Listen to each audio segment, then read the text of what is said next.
What if I told you there's a stock in the market right now where you can buy 100 rupee worth of assets for just 16 rupees? It's not a scam, not a fraud, completely legal, and it's been sitting there for years. That company is real, the assets are real, the discount is real too. So why isn't everyone just buying it? That's exactly what you're going to figure out today. And by the end of this video, you'll know how holding companies actually work, why these insane discounts exist, and most importantly, whether they are a genuine opportunity or just a trap dressed up to look like one.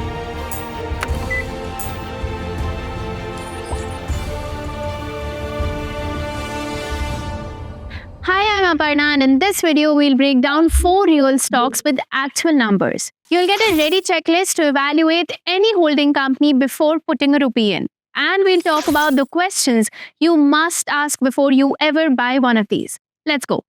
Let me start with a number that will genuinely surprise you. There's a company called BBTC or Bombay Burma Trading Corporation. It owns 50.54% of Britannia Industries. You know Britannia, the biscuits, the bread, one of India's most consistent consumer businesses. Britannia's market cap right now is roughly 1.44 lakh crore. So BBTC's stake in Britannia alone is worth about 73,000 crore. Now guess what the entire BBTC company is valued at on the stock market? Just 11,821 crore.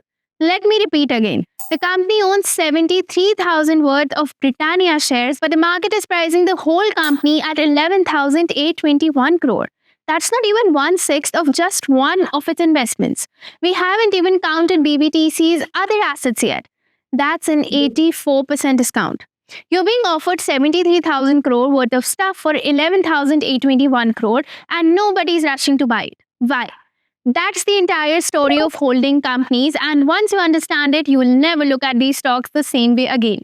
So before we go deeper, let's get the basics out of the way quickly. Think of it like a parent and children. The parent doesn't make biscuits, doesn't run a chemical plant, doesn't sell insurance. It just owns stakes in children who do all of that. If the children become more valuable, the parent automatically becomes more valuable. That's it. That's the whole model. There are 2 types. One is operational holding companies. They basically hold investments and run some businesses of their own. The second one is pure holding companies. They basically just sit on shares and collect dividends, no real operations. This distinction matters and we'll come back to why. Now let's understand how do you even value these companies. For a normal company, you look at earnings, margins, growth.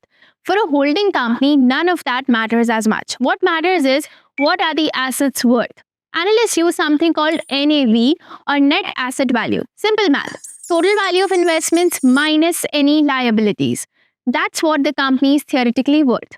Another method is SOTP or sum of the parts.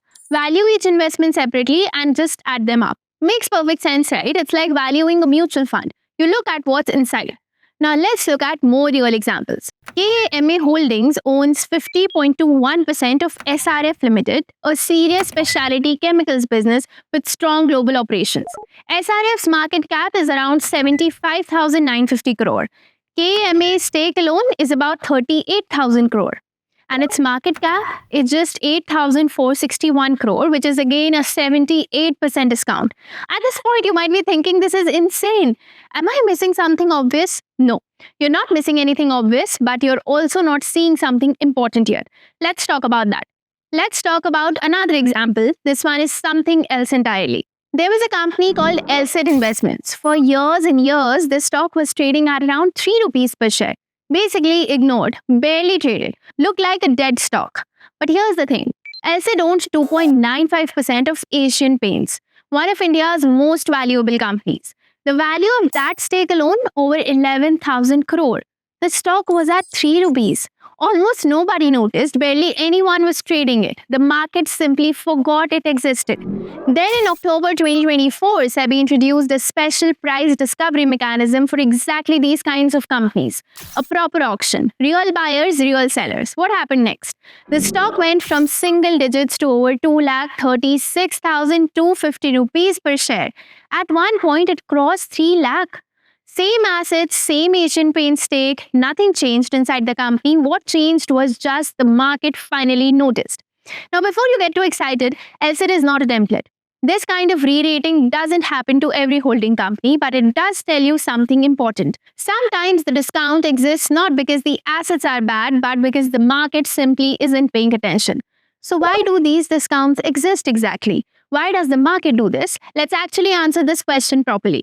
It's never just one reason, it's always a combination. Let me walk you through all of them. Reason number one, you're one step removed. If you buy Britannia directly, you are a direct shareholder. Dividends come to you, you have a say. If you buy BBTC, the dividends go to BBTC first, then BBTC's management decides what to do. You have no control over that decision. Markets don't like reduced control, so they pay less. Reason number two, tax friction. There's still some tax leakage in the structure. When the holding company eventually sells its stake, it pays capital gains tax. Then when it distributes profits to you, you pay tax again. Some money gets lost along the way. The market prices that in. Reason number three, running costs. The holding company has its own office, staff, compliance, auditors. These costs eat into the money before it reaches you. Small but real. Reason number four, what does management do with the cash? This is the big one. When dividends come in, what does the management do with it? If they distribute it, great. If they start investing in random unrelated businesses with poor returns, that's a problem. Reason 5 is complexity. Too many subsidiaries, layers on layers, nobody understands the full picture. When people don't understand something, they don't buy it. When fewer people buy it, prices goes down. Now, reason number 6 is low liquidity. Many holding companies barely trade. Big institutional investors can't easily enter or exit, so they avoid it. Less demand, lower price. Then another reason is governance doubt. If investors aren't 100% sure that promoters are working in their interest, they want a safety margin. That safety margin is the discount. And last possible reason could be time. Yes, even if the assets are great, value unlocking might take 5, 10, or 20 years. Capital locked up for that long needs to compensate. The discount is that compensation. So take all of these and add them together. That's why the discount exists. It's not irrational, it's actually quite logical. Also, there's a different way of looking at it, and you should definitely account for that before making any decision. BBTC has existed for over 160 years. 160 years. And it still trades at a massive discount to Britannia. Some holding companies have had these discounts for decades, not years. Decades, and the gap never closed. That's the risk. The discount might just stay. The market isn't obligated to fix it. No law says it must. And unless something specific changes, it can persist indefinitely. So yes, when you buy a holding company at a huge discount, you're buying something that looks cheap. But cheap and value unlocking are two very different things. So how do investors approach this? Some investors buy when the discount is extreme and wait. If the discount narrows from 70% to 40%, you make strong returns even if the underlying company doesn't move at all. Others wait for specific triggers, things like a stake sale, a demerger or restructuring, or buybacks, or regulatory changes like what SEBI did with the price discovery mechanism. The trigger is everything. Without a trigger, patience alone isn't enough. So let me give you this checklist before investing in any holding company. Just 5 questions you need to ask before making any decision. Question number 1. How big is the discount to NAV, and is it unusually high compared to history? Number 2.